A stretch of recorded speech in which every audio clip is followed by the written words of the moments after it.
Frank, first off, the victory for Abe's party, and essentially what he gave his life for, is monumental in the fact that he is all in. Remember, he flew over, the first guy to see President Trump. The closest relationship President Trump had was with Abe.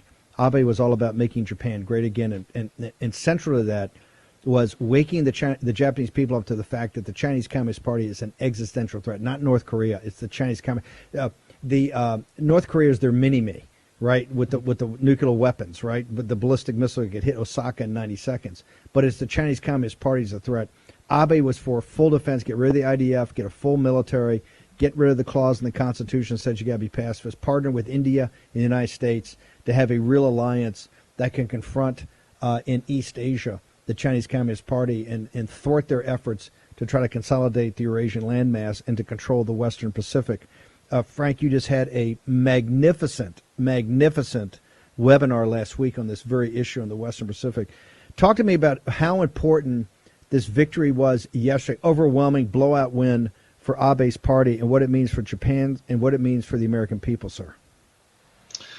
It appears, Steve, that Abe's party will now have the votes in Parliament to modify the Constitution and do it in a way that Abe, devoted his life to, a professional career, namely to move, I think you said IDF, JDF, the Japanese Defense Forces, to get them back to having the actual capability to engage in both defensive operations for sure, but also offensive ones.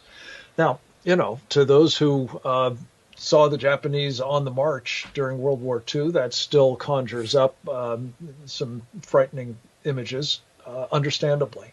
The Chinese have hard memories of Manchuria and the occupation by the Japanese forces.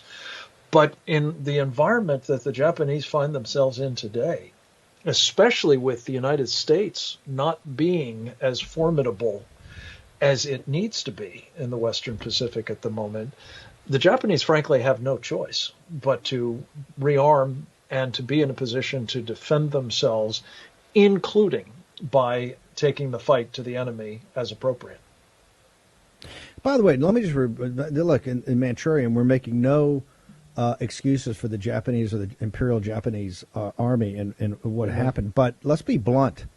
The Chinese, after the Chinese took the brunt, and there were 3 million Japanese troops in China at the end of the war, 3 million, okay? Which would have been in the Pacific Islands. You think Guadalcanal and Tarawa and Peleliu and these were bad? Think about if you had more frontline divisions, because a lot of the frontline divisions were in mainland China. We abandoned the Chinese people. To the Chinese Communist Party, being incredibly naive in 47, 48 in the Civil War. We could have sorted out the whole mess there. We did not. Then we abandoned them again after Tiananmen Square with General Scowcroft and the Bush, the Bush Syndicate. Twice we've abandoned them. It's Liu Beijing. The single look how we start this show with the cold open. They've got, I hear, $6 billion of deposits in these regional banks, and they're doing these lockdowns and they're doing this app of the thing to say, oh no, it's a COVID. We think we got a variant, nobody can go, because they don't want to run on the banks. Liu Beijing can't get their money.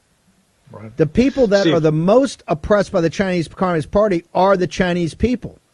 That's why we need the Japanese people, the Americans, the Taiwanese, the Indians, right? We need a true alliance, not a NATO alliance of a bunch of deadbeats that want the Americans to underwrite everything.